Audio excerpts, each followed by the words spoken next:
the heart of St. Louis, Missouri, there stands a mansion that many people believe should have been torn down long ago. A house with walls that have witnessed more tragedy than most entire towns.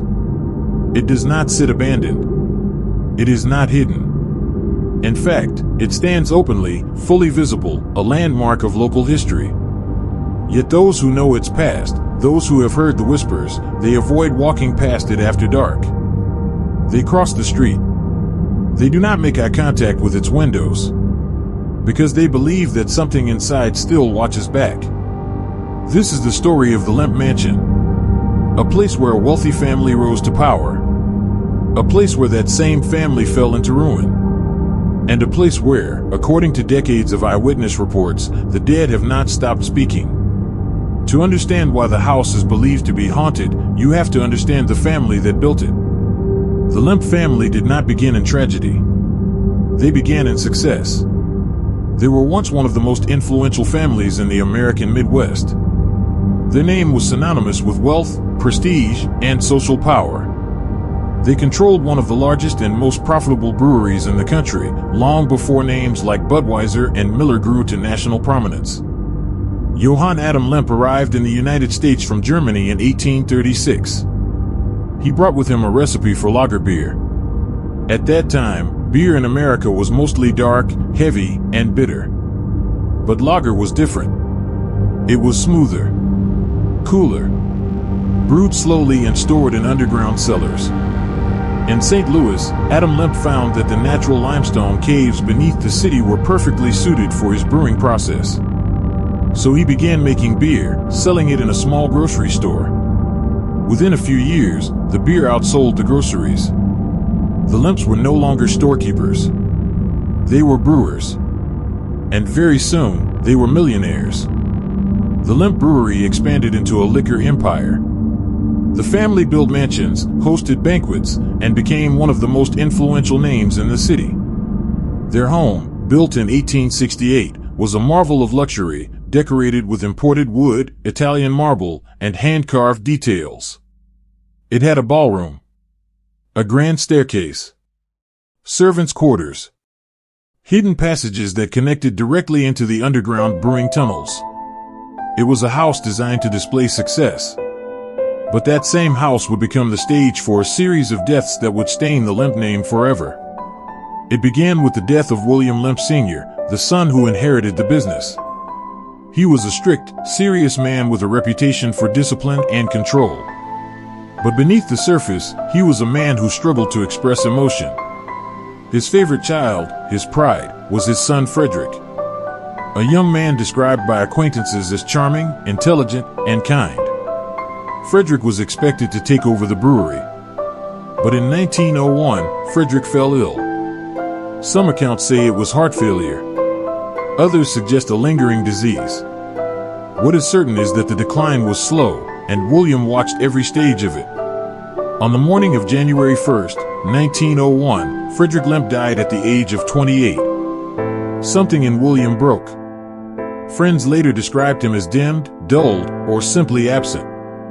He withdrew from public life. He stopped attending meetings. He isolated himself in the mansion. And on February 13, 1904, William locked himself in his bedroom, pulled out a revolver, and ended his life. That was the first suicide in the house. The second would not be far behind. William's son, William Jr., inherited control of the brewery. But he lacked the discipline and management skill of his father. The brewery began to struggle under his leadership. Worse yet, his personal life was filled with scandal. His marriage was falling apart. Rumors circulated of affairs, mistresses, and a child born out of wedlock, a child who, according to local legend, was born with a severe disability. This child, a boy, would become known later as the monkey-faced boy. His real name was never recorded in public documents. Some believe he was hidden from society to avoid public embarrassment. Witnesses who have lived in or visited the mansion claim that the boy was kept in a small, secluded room on the top floor. A room that is still there today. Visitors have reported hearing the sound of a child's footsteps pacing in that room.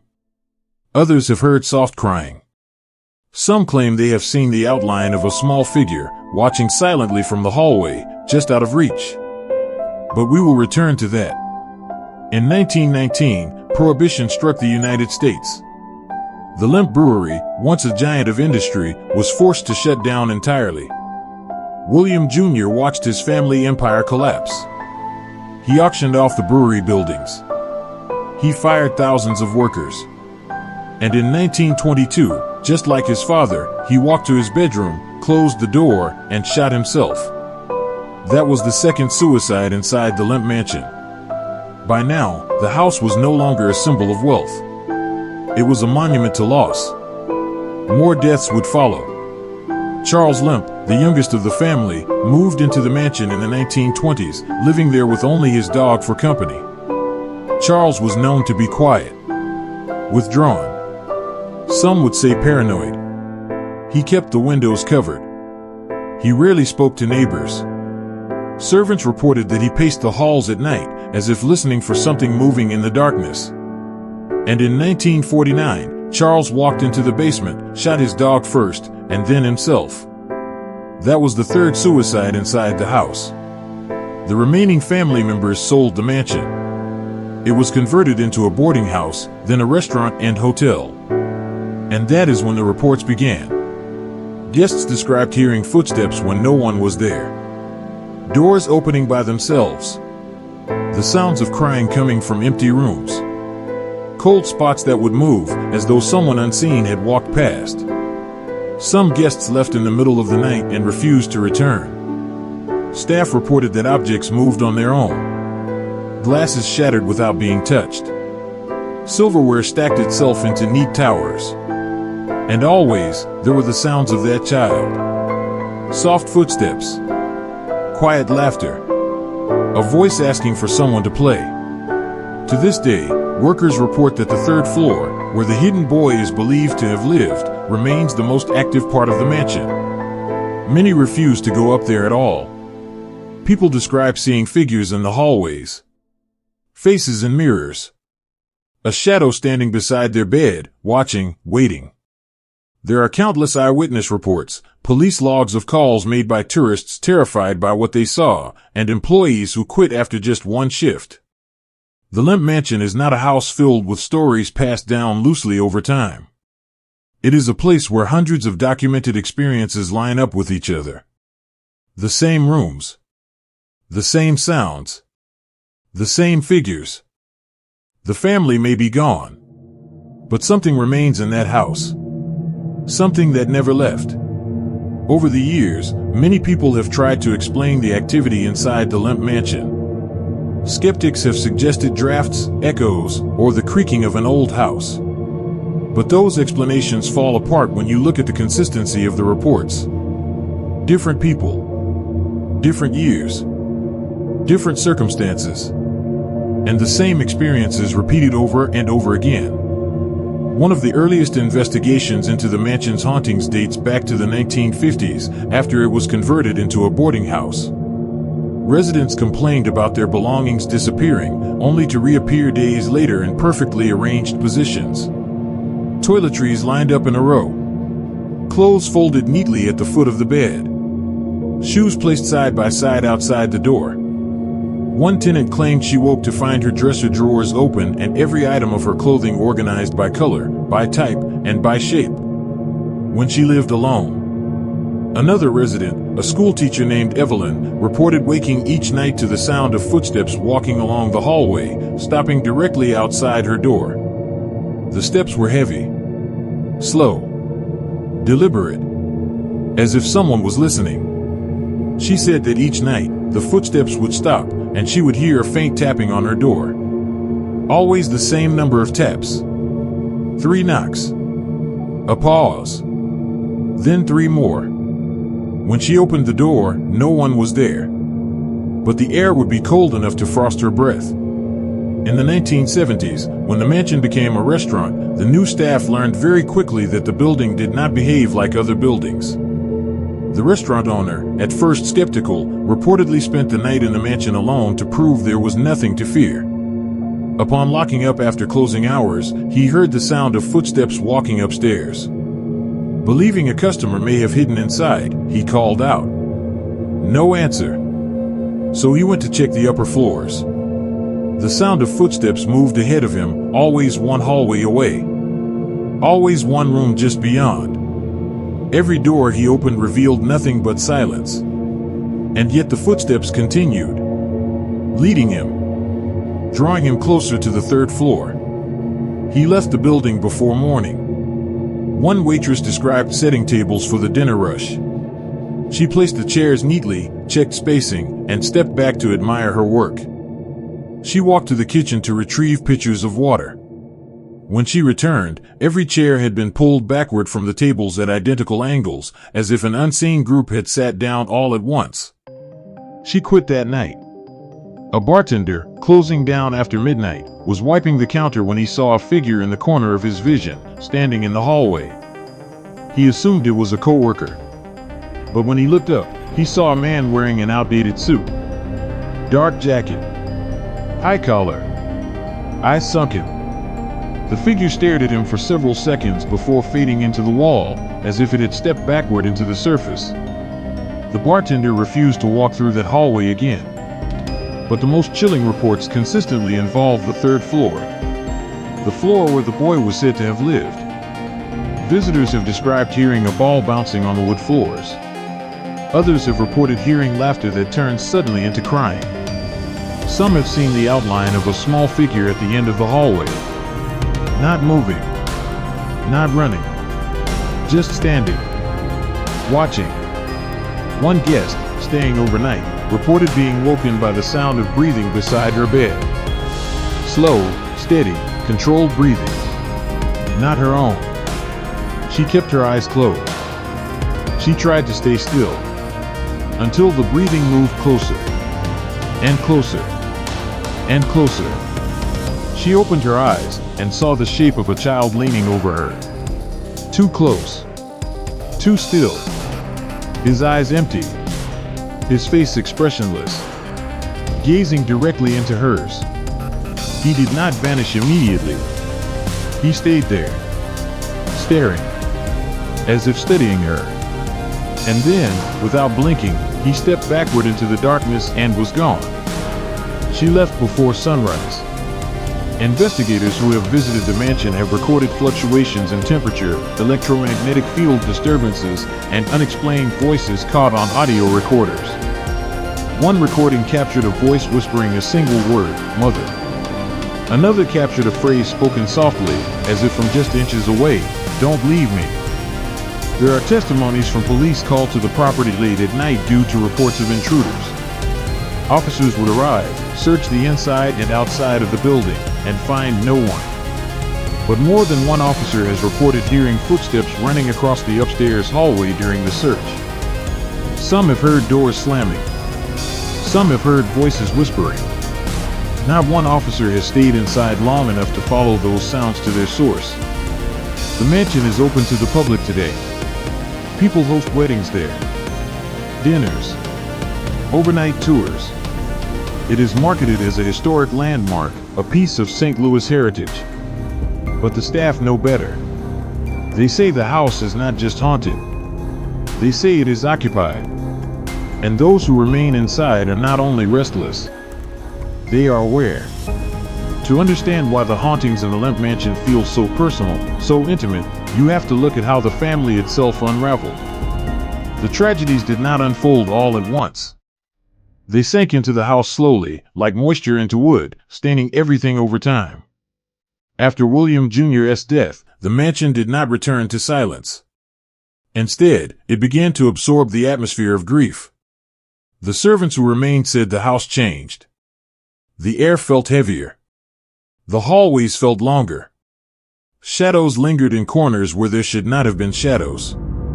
Mirrors seemed to show shapes that were not reflections. A house is not supposed to hold memory. But some houses do. Some houses remember everything that happens inside them. And some houses refuse to let go. One story, repeated by multiple staff decades apart, concerns the child in the attic. The hidden son. No official birth certificate exists. His name remains unknown. But several workers in different eras described the same thing: a small face watching from the third-floor window. Pale. Expressionless. Eyes too dark. A child who should not have been there. Some believe he was born with a developmental condition. Some believe he was simply different in a way the family was too proud to accept. In the early 1900s, wealthy families often hid children they believed would reflect poorly on their reputation. So they placed him in a sealed-off room. Far away from guests. Far away from society. Far away from sight. But not far from sound. He would have heard the footsteps of his family. The sounds of parties downstairs. Laughter. Music. Life. All taking place just beyond his reach. Isolation like that does something to the human mind. It hollows it. It bends it. It leaves an echo where a person should be. The house remembers him. People touring the mansion report feeling sadness so heavy on the third floor it is hard to breathe. A sorrow that does not feel like theirs. A grief that does not belong to them. Some describe it like walking into a memory of loneliness. A loneliness that never stopped. There is a story told by a caretaker in the 1980s. She was responsible for cleaning the third floor, though she hated the job. One day, she brought a ball with her. She said she did it out of instinct, not logic. She placed the ball on the floor and rolled it gently. It came to rest a few feet away. She turned to dust the shelves. When she turned back, the ball was gone. She found it later at the opposite end of the hallway. On top of that, there are the sightings of the adult men who died in the house. Employees say they recognize them from photographs. William Sr. has been seen in the old dining room. William Jr. has been reported in the hallway near his bedroom, often appearing in the reflection of glass before disappearing when the viewer turns. Charles, the brother who lived alone, has been seen descending the stairs. Always the same slow pace. Always looking straight ahead. None of these apparitions speak. None reach out. They simply repeat motions. As if caught in loops they cannot escape. But there are moments, few, but consistent, that hint at something else. Something aware. A group of investigators once spent the night in the mansion with permission from the owners. They brought recording equipment, motion detectors, temperature sensors. Around 2 in the morning, in the hallway outside the third floor room, their audio recorder picked up breathing. Slow. Steady. Close. None of the investigators were speaking. None were moving. They stood still and listened as the recorder captured the sound of someone exhaling directly into the microphone. One of the investigators said he felt someone standing behind him. Close enough that the hair on the back of his neck lifted. When he turned, no one was there. But the temperature reading dropped instantly by more than 20 degrees. He refused to return to the house. There are also accounts of the basement. The basement sits directly above the old brewery tunnels, the caves where the first batches of lager were stored. Workers say the basement is unlike the rest of the house. The air feels different. Thick. As if heavy with breath. People who go down there report feeling watched before they have even reached the bottom of the stairs. One restaurant employee was closing late when she heard someone whisper her name from the back corner of the room. She thought it was a coworker. When she called out, the voice spoke again. This time, it was right beside her ear. She said the voice was male. And she said it knew her name. She left the building without clocking out and never returned. Even today, ghost tours warn visitors not to wander alone. Staff members avoid certain rooms. Doors lock and unlock by themselves. Lights flicker in patterns that seem intentional, not random. And always, there is the sense that something is listening. Not watching. Listening. As if waiting for someone to speak first. The Lemp Mansion is not simply a place where tragedy occurred. It is a place where tragedy lingers. The house did not become haunted after the family died. It was haunted as they lived. And whatever grew inside those walls did not leave when they were gone. Today, The Lemp Mansion operates as both a restaurant and an inn, inviting guests to stay overnight. But most who check in for the experience do not stay until morning. Some leave quietly, embarrassed. Others leave in panic. And a few simply refuse to speak about what they encountered. One of the most well-known recent accounts comes from a couple who rented one of the upper rooms for the night. They said they were intrigued by the history, but not frightened. They didn't believe in ghosts. They simply wanted to say they had stayed in a haunted house. They brought wine. They laughed. They took pictures. They settled into bed around midnight. At approximately 2:40 a.m., the woman woke first. She said she didn't know why. Nothing startled her. There was no noise. But she felt something. Not fear, exactly. More like attention. As if the room itself was no longer still. As if something in the darkness was aware she had opened her eyes. She lay very still. The air was cold, but the room was not. Her skin was cold, but her body was warm. The feeling climbed her spine slowly, one vertebra at a time. She turned her head toward her husband to wake him. But he was already awake. He was staring at the ceiling. His eyes wide. His chest rising and falling too fast. He did not blink. He did not look at her. He only whispered, barely audible. "Don't move." She asked why. He didn't answer. A few seconds later, she heard it. Footsteps. Slow. Heavy. On the wooden floor at the foot of their bed. Not pacing. Not passing. Standing. Still. Waiting. She could feel its presence before she saw anything. And then, very gradually, the darkness began to shape itself. Not into a clear figure, but into an outline. Shoulders. Head.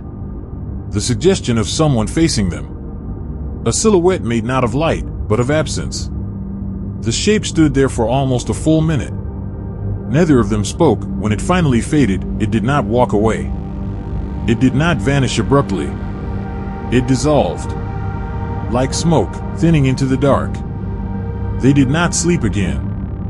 They checked out before dawn. At the front desk, they did not complain.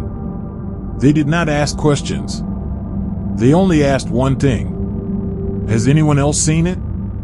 The receptionist did not react with surprise. She only nodded. The couple left without another word. And that is the part that repeats again and again. The lack of surprise. The consistency. The sameness. Strangers describing identical experiences years apart without ever knowing the others existed. Another report comes from a plumber who was hired to repair pipes in the basement.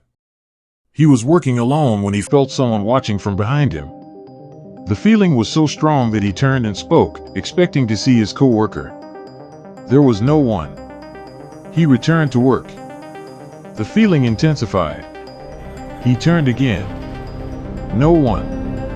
He tried to ignore it. But then he heard breathing. Not his own. Slow. Close. Right behind his left ear. He dropped his tools and walked out of the house. The owner called him for 3 days. He never answered. He never picked up his tools. He has not returned to the building since. Some people try to rationalize. They say grief imprints itself into places. They say trauma seeps into walls. They say the house is not haunted by spirits, but memories. Echoes. Psychological residue of sorrow. But echoes do not whisper your name. Memories do not watch you sleep. And the dead do not pace hallways. Unless they never actually left. Visitors today often stand outside the house before entering. They say there is a heaviness to the air. A pressure. A silence that feels too deliberate. The windows seem to look back. The mansion is not abandoned. It is occupied by a family who lived in grief and died in grief, and who cannot or will not move on from the place where their pain became permanent. The Lemp mansion is not haunted by tragedy. It is haunted by attachment.